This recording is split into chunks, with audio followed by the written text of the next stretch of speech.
Bienvenue aujourd'hui dans cette nouvelle vidéo où on va parler d'une opération très fastidieuse et dangereuse, delete d'un processeur, car il ne suffit pas de le delete pour passer en direct die afin d'avoir de meilleurs résultats en OC et grappiller quelques degrés sur votre processeur. Voilà. Alors j'insiste énormément, le fait de delete d'un processeur annule la garantie aussi bien chez Intel que chez AMD, mais aussi c'est une opération, quand elle est réalisée, est très dangereuse puisque vous risquez de détruire votre processeur, car il ne suffit pas de le delete, il y a plein de choses à faire derrière et vous allez le voir. Je vais vous montrer tout ça, je vais vous expliquer un peu tous les avantages, les inconvénients, tout de suite après la bande-annonce.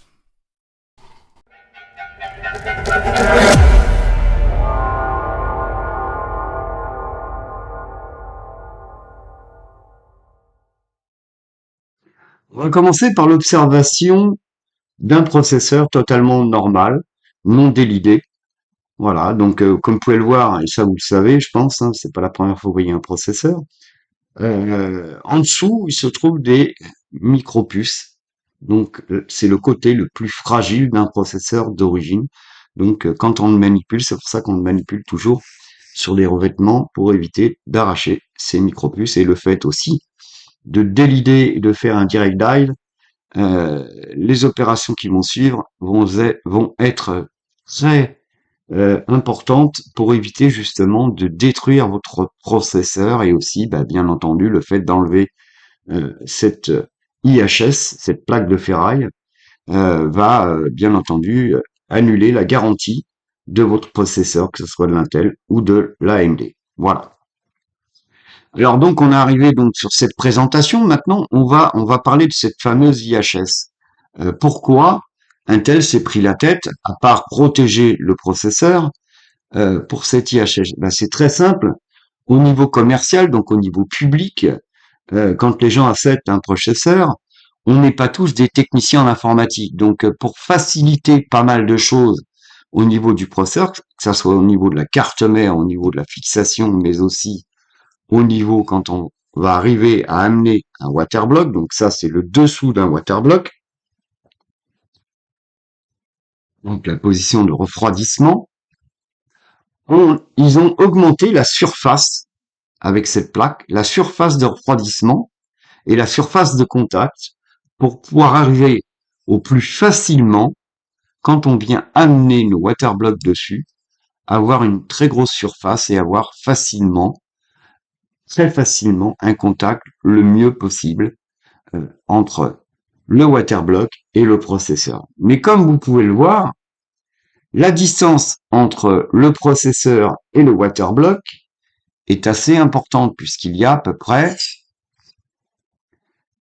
5-6 mm d'épaisseur entre le processeur et l'IHS et encore 5 mm d'épaisseur avec le waterblock, la face inférieure du waterblock, la face refroidissement en contact entre la pâte thermique et le dessus de l'IHS.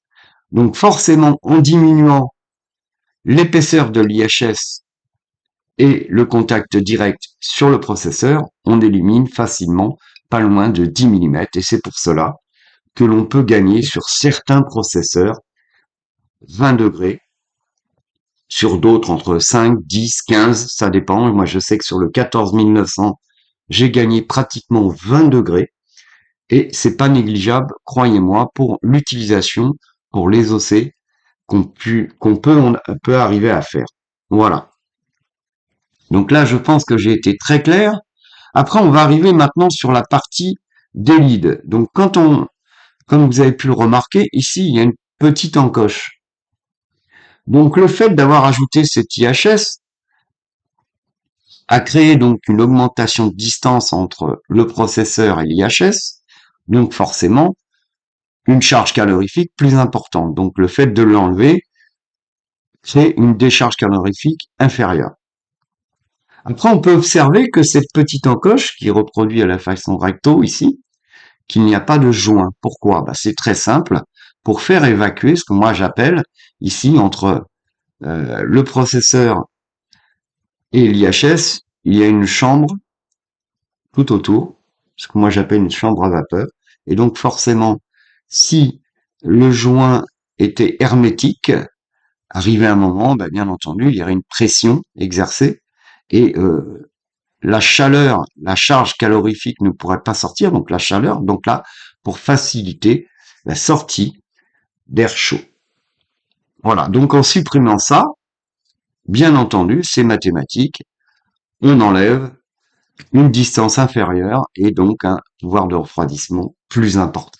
Voilà, comme vous pouvez le voir sur une vidéo précédente, j'avais poncé mon IHS pour avoir un meilleur contact, puisque comme on peut le voir, là je ne sais pas si on va le voir, ce processeur avec ce cul de Waterblock, on le voit très bien, il y a du jour entre les deux, il est bombé. Voilà, ce qui est très important pour le thermal throttling.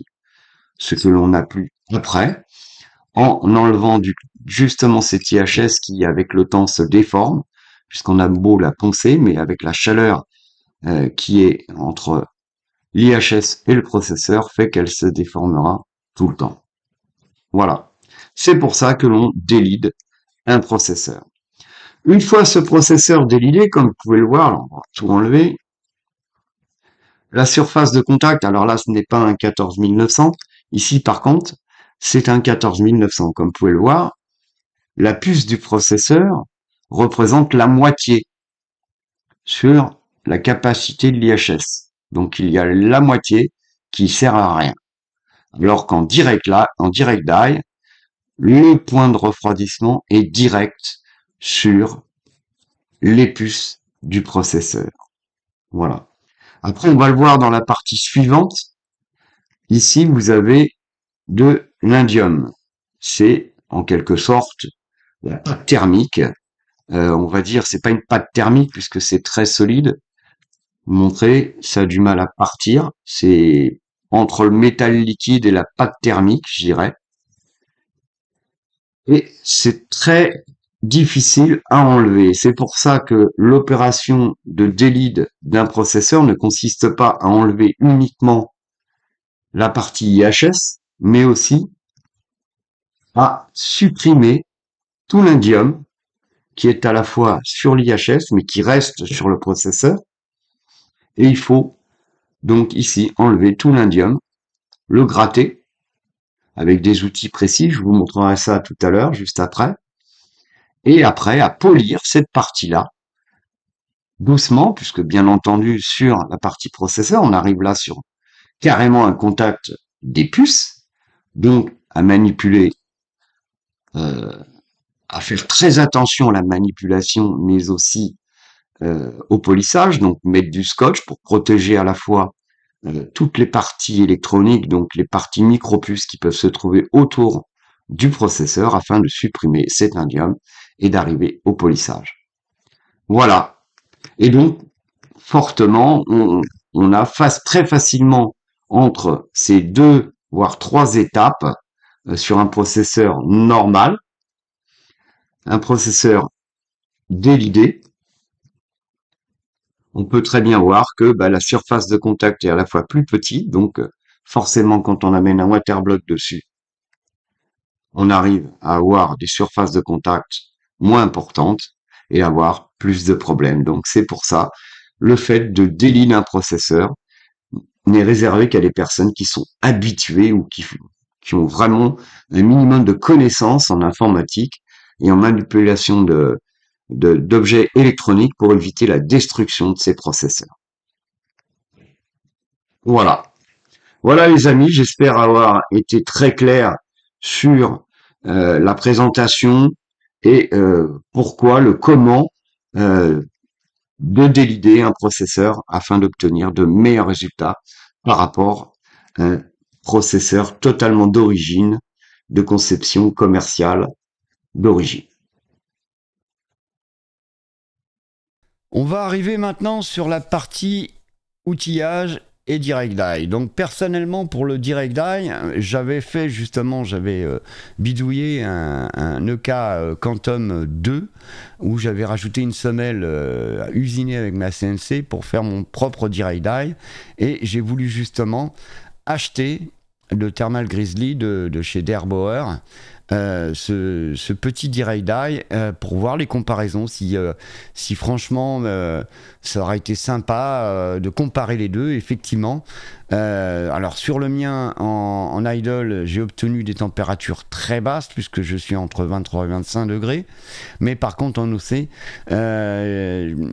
c'est là que j'arrive pas à comprendre pourquoi, par rapport à lui j'ai quand même 20 degrés de différence, mais en OC. Alors qu'en idle, j'ai les 20 degrés de différence, mais c'est en idle.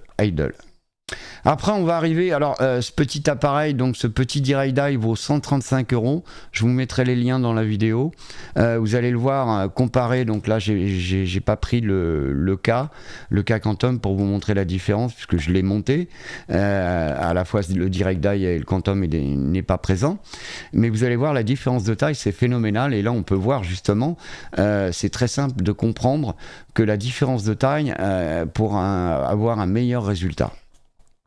Ensuite, on arrive sur la partie d'élite, donc pareil, ce petit appareil, très important pour délider les 12e, 13e et 14e gènes. Et personnellement, je peux vous le dire, je l'ai testé sur les 3 générations, le pied, en 30 secondes, c'est délidé, sans aucune destruction. Très simple, je vais vous montrer ça tout de suite. On va dévisser la vis de serrage. Le processeur vient s'insérer dans une petite encoche, je pense que vous la voyez, en respectant bien entendu, il y a une petite flèche en bas avec la petite flèche du processeur. On insère le processeur, on le pose bien à plat dedans. Ici une encoche pour éviter de détruire les micro-composants qui se trouvent dans la face inférieure. On insère cette partie là, on vient mettre la vis et on serre. On peut y aller tranquillement. Au bout de 30 secondes, c'est délidé. Très important. 65 €. C'est très important de le prendre parce que, croyez-moi, éviter le décapeur thermique et le tournevis, c'est perdu d'avance. Je l'ai fait il y a une certaine époque, donc je peux vous le dire, mais c'est plus les générations de processeurs que l'on a à l'heure actuelle. Après, il y a aussi cette petite spatule, comme je vous l'ai dit précédemment. Une fois le processeur délidé, il reste de l'indium sur la partie du processeur, et avec cette petite spatule, ça vous nous permettre de gratter, d'enlever l'indium qui se trouve sur le processeur, puisque je le rappelle, l'indium n'est pas compatible avec le métal liquide et n'est pas compatible non plus avec la pâte thermique, il est isolant. Donc là, je ne sais pas pourquoi, les deux composants réunis, c'est pas bon. Et en plus, ça crée une surépaisseur avec le Direct Die, parce qu'avec ce Direct Die là, il y a une certaine épaisseur à respecter entre le processeur et la surface de contact. Sinon, la pression est trop forte. Vous avez à la fois soit une destruction, soit un point de chauffe différent, et à avoir, je sais puisque je l'ai démonté 2 fois. La première fois, j'avais dû sûrement mettre un tout petit peu plus de pâte thermique que prévu, et je n'avais pas le résultat escompté. Donc j'ai redémonté, j'ai nettoyé, j'ai remis une légère, mais vraiment une légère épaisseur de pâte thermique pour avoir un meilleur contact, parce que je ne suis pas métal liquide, puisque dans sa vidéo il préconise du conducteur neutre, c'est-à-dire du métal liquide. Et moi personnellement j'ai vécu de mauvaises expériences avec le métal liquide, puisque dans le temps il se détruit très facilement, et en plus quand on a une carte mère en position verticale, le métal liquide il risque de couler et de passer à travers et d'aller sur les composants de la carte mère. On revient sur cette petite spatule aussi, qui permet aussi de gratter le joint. Vous allez voir, je vais vous montrer la vidéo où on va passer sur la manipulation du délide. C'est très pratique. Et pourquoi elle n'est pas large? Justement pour éviter d'arracher les composants, vous allez le voir, sur le dessus du processeur. Allez, on passe à la partie suivante. On va arriver maintenant sur la vidéo de la partie d'élite du processeur du 14900. Donc on va commencer. Voilà. On arrive donc sur le montage du processeur sur le petit appareil. Donc comme vous pouvez le voir, la pointe vers le bas avec l'autre pointe de l'appareil. On le met dedans. Ensuite on insère le décapsuleur dans le bon sens aussi, bien entendu, la flèche vers le bas.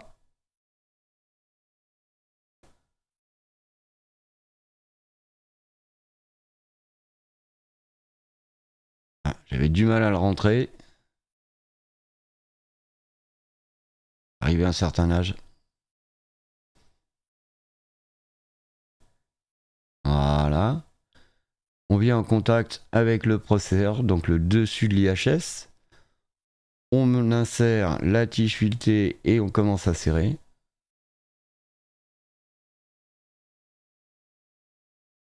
On arrive en pression, donc une fois qu'on arrive en pression, j'avoue franchement ce petit outil, il est sympa. Voilà, comme vous pouvez le voir en dessous, la protection des micropuces qui se trouvent en dessous.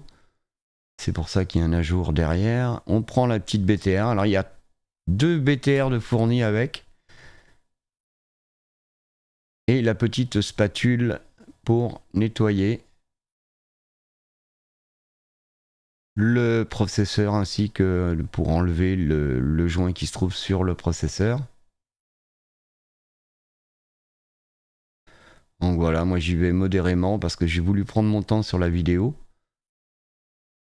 Des 14 000, je crois que j'en suis à mon deuxième délidage. J'ai fait un 12 000 et un 13 000 aussi. Et franchement, impeccable. Alors là, je vous ai montré, voilà, je vais le redémonter pour bien vous montrer qu'il a bien commencé à se délider. Donc j'ai arrêté entre les deux, vous allez le voir. Voilà, vous voyez, on commence à voir le joint dans la partie de gauche.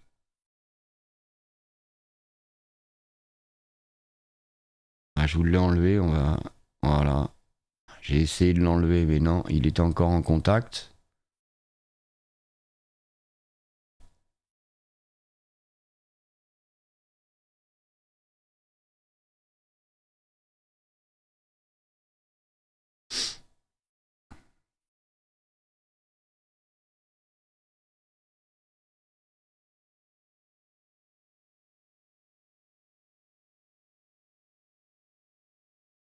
Alors, c'est normal.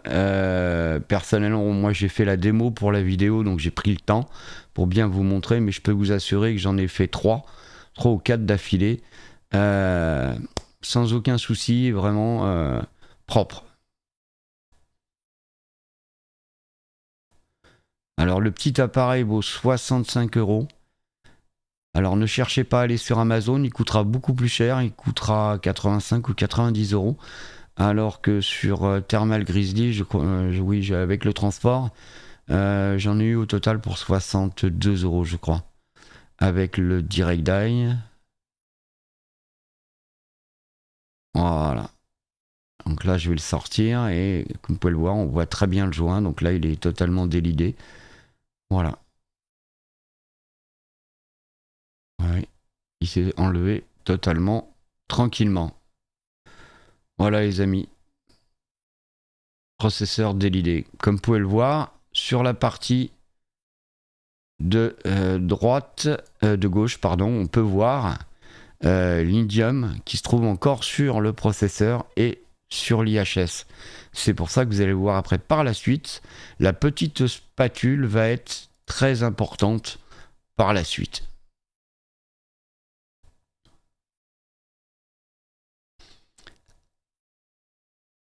Voilà, vous voyez, il y a le joint encore aussi.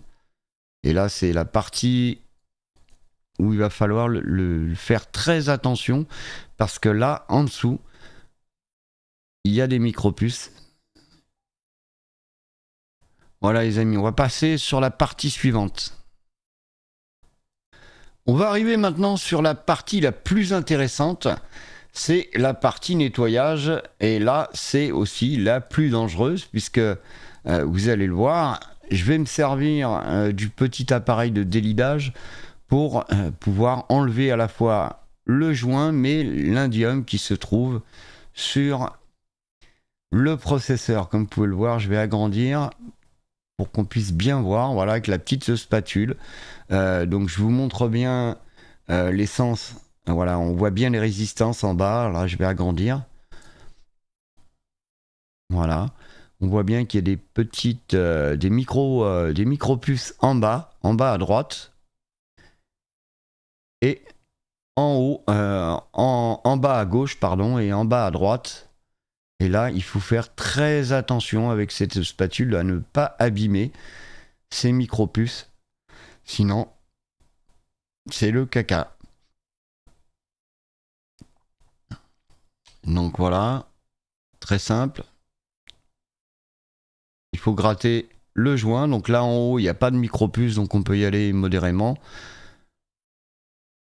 C'est un peu la galère, je peux vous assurer. C'est le seul problème entre le joint où il peut s'enlever très facilement, et là, il faut faire très attention à ces micro-puces qui sont en bas à gauche et en bas à droite. Sinon, sur le reste, encore, ça va. Alors, moi, j'ai utilisé plusieurs produits parce que on m'avait dit, oui, avec de l'acétone, tu verras, l'indium va s'enlever très facilement. Ben, pas de chance. Avec l'acétone, c'est impossible d'enlever l'indium. Donc, j'ai été obligé de poncer, et ça, on va le voir sur la prochaine vidéo.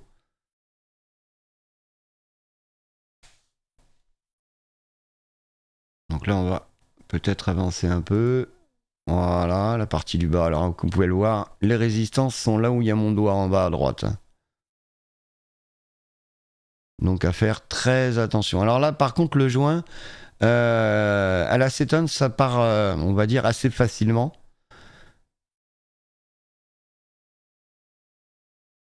Mais c'est quand même la galère, hein, je vous assure. C'est la partie la plus chiante et la plus dangereuse. On va avancer. Voilà, j'ai enlevé pratiquement, je vais bien vous montrer, vous voyez. Très grande partie du joint. Alors pourquoi l'enlever? Bah, c'est très simple, parce que le direct die va venir se poser sur le circuit imprimé, et si donc vous avez l'épaisseur du joint, comme ce direct die, d'après ce que j'ai lu et d'après ce que j'ai constaté, effectivement, il y a certaines pressions à exercer, et si on dépasse l'épaisseur, donc la pression sera différente, et le résultat obtenu, bah, il sera négatif, hein, puisque moi-même, je vous l'ai dit tout à l'heure, précédemment, je l'ai redémonté 2 fois. Premièrement parce que j'avais dû mettre un petit peu trop de pâte thermique, et j'étais pas satisfait aussi du nettoyage. Il restait encore un peu d'impureté à la fois sur le processeur mais aussi sur le circuit imprimé. Voilà, donc on va avancer. Voilà, vous voyez, c'est la partie la plus galère, c'est ça. Et comme vous le voyez, on va mettre sur pause. Voilà. Il y a encore tout le produit sur le processeur enlevé, donc tout l'indium qui se trouve sur le produit enlevé. Et là, on va passer sur la partie suivante. Et là, je peux vous dire, ça a été chaud. On arrive cette fois-ci sur la suppression de l'indium sur le processeur, carrément. Et là, je vous avoue, ça a été quand même chaud, puisque j'ai connu de meilleures périodes sur ces processeurs, puisque sur les générations antérieures, très antérieures, puisqu'il y a un certain temps que je pratique ce délide, sur d'autres générations, il n'y avait pas ces produits-là, il y avait d'autres produits. Et là, je vous avoue, franchement, on va agrandir un petit peu. Hop, je vous avoue, franchement, que j'ai un petit peu transpiré quand même, parce que ça rassure pas quand même. On fait pas ça tous les jours.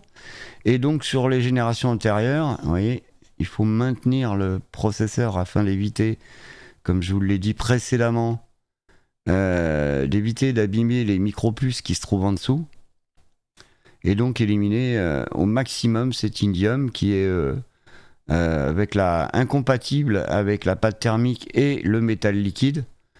Et faire très attention parce que cet indium, là on le voit, il part en gros morceaux, mais vous allez le voir à la fin, c'est des petits morceaux qui partent, et c'est pour ça que c'est très important, une fois cette opération finie, à chaque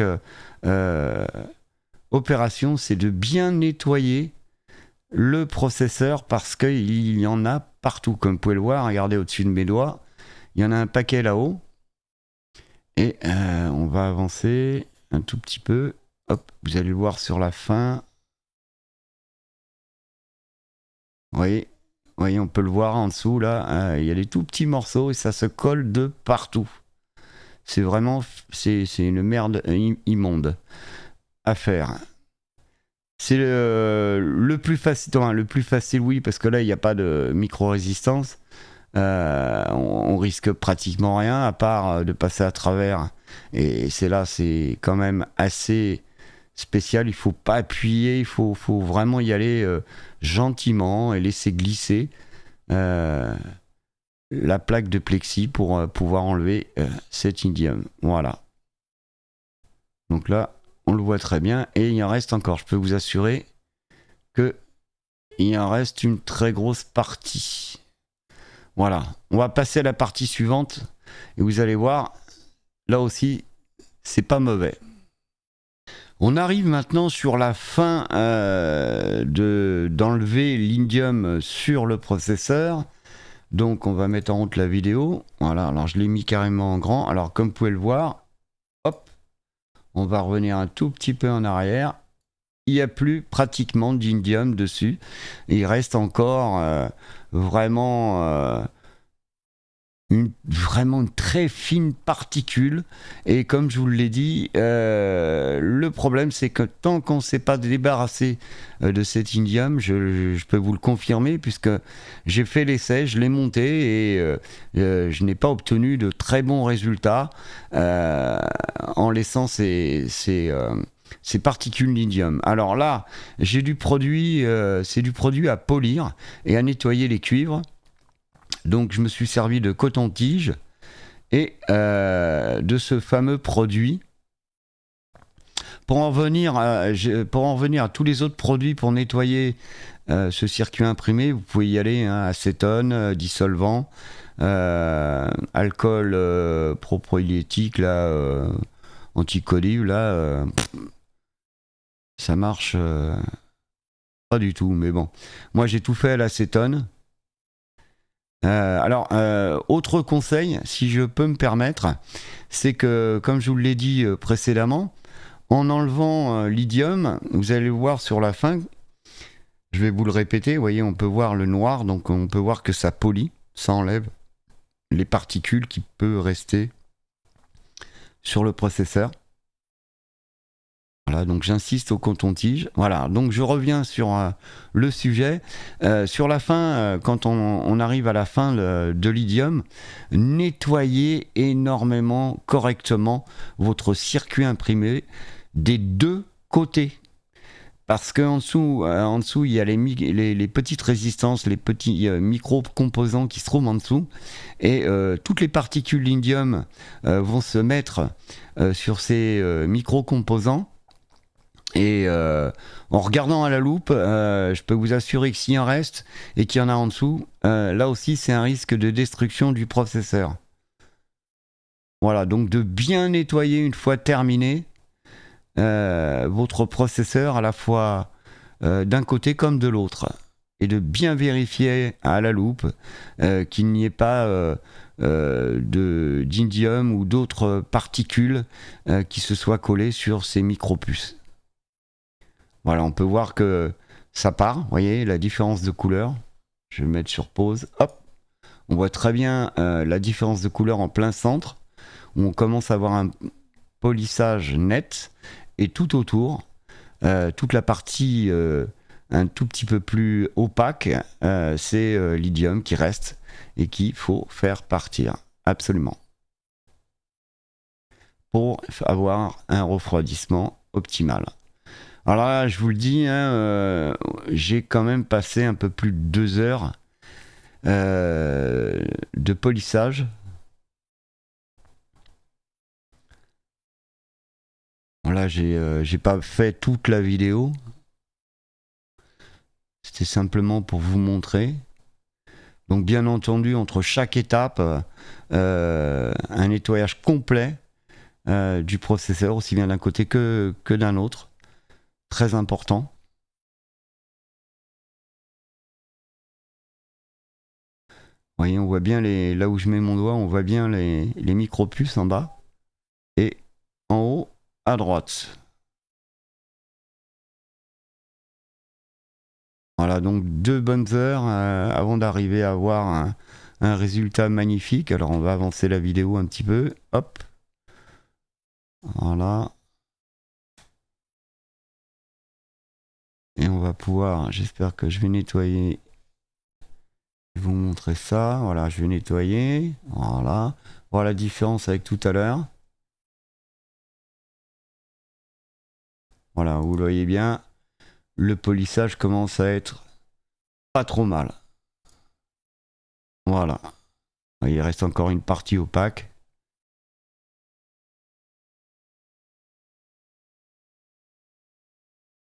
Là, c'est la partie la plus minutieuse de ce délit de processeur et de nettoyage.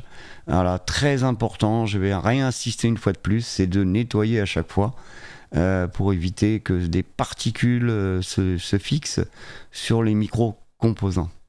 Après, on va arriver sur la vidéo prochaine où ça va être simplement le montage de ce délit sur la carte mère. C'est parti. On va arriver maintenant sur la dernière partie de cette vidéo, le montage du DirectDie et du processeur sur la carte mère. Donc on va mettre en route cette vidéo. Je vais vous la mettre en grand pour bien vous montrer. Voilà.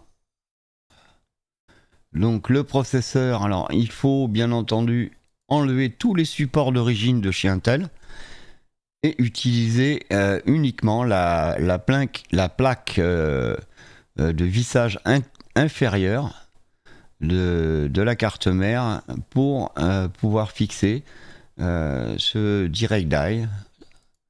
Donc voilà, hop, on va poser le processeur dans le bon sens, très important aussi, donc les flèches vers les flèches, voilà. Vous voyez, comme je vous disais, la différence de taille, on va voir quand je vais la poser sur la carte mère.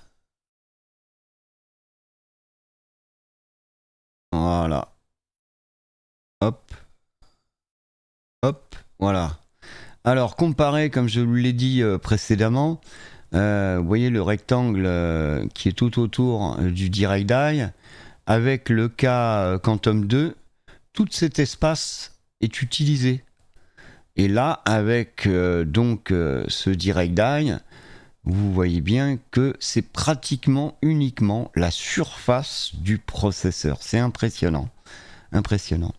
Voilà, donc là, bien entendu, je vous l'ai montré au montage. Donc, il n'y a pas de pâte thermique ni de métal liquide. Donc, surtout pas le mettre en fonction comme ça.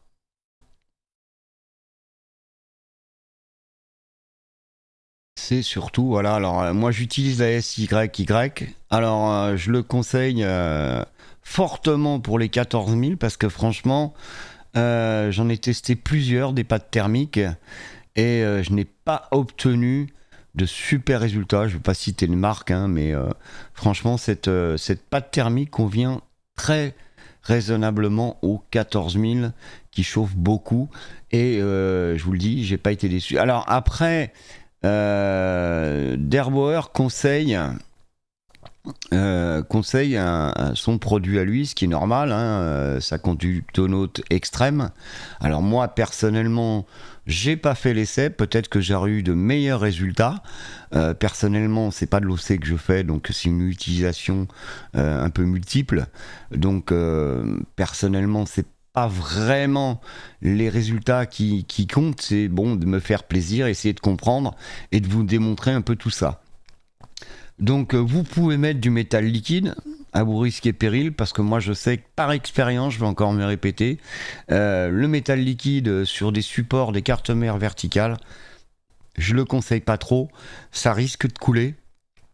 Je l'ai vécu, donc je peux vous garantir que moi, le métal liquide, négatif. Et en plus, dans le long terme, on a de très mauvais résultats avec le métal liquide. Après, chacun ses opinions, ça ne regarde que vous. Voilà les amis, donc j'espère n'avoir rien oublié, de vous avoir bien montré toutes les étapes à suivre, le pour, le contre. Alors après le résultat, vous le verrez dans une vidéo suivante où je vous montrerai, vous allez voir, c'est impressionnant. 20 degrés de gagné en OC, c'est phénoménal parce que c'est le jour et la nuit. Donc rendez-vous bien compte de tout le travail qu'il faut effectuer sur un processeur.